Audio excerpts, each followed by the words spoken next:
Zgjedhjet lokale të 9 nëntorit po karakterizohen nga një pjesëmarrje e shtuar e kandidatëve të pavarur, të cilët në disa bashki po mbështeten nga opozita për të sfiduar kandidatët e propozuar nga Partia Socialiste. Në Vlorë, Dionis Sota garon si kandidat i pavarur me mbështetjen e Partisë Demokratike përballë Brunilda Mersinit, e cila ta dorëheqën nga mandati deputetës për të kandiduar për garen e bashkisë, ndërsa Gjergj Nika kërkoi të regjistrohet gjithashtu si kandidat i pavarur në Vlorë, por komisioneri qendror i zgjedhjeve Ilirian Celibashi nuk e regjistroi.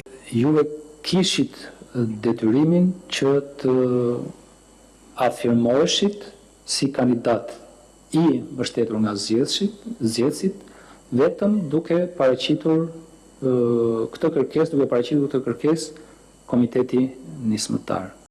Ndërsa në Tepelen, rivali i Gramos Sakos, Gabriel Gume, u regjistrua ndonë se figuron i dënuar për shkelje të rregullave të qarkullimit rrugor dhe drejtimi i mjetit në mënyrë të parregull. Sipas avokatit të Partisë Demokratike në Komisionin Qendror të Zgjedhjeve Marash Logu, dënimi i Gumës ishte i konvertuar në shërbim prove. Në këtë rast në kushtet e aplikimit të një forme alternative të dënimit me burgim.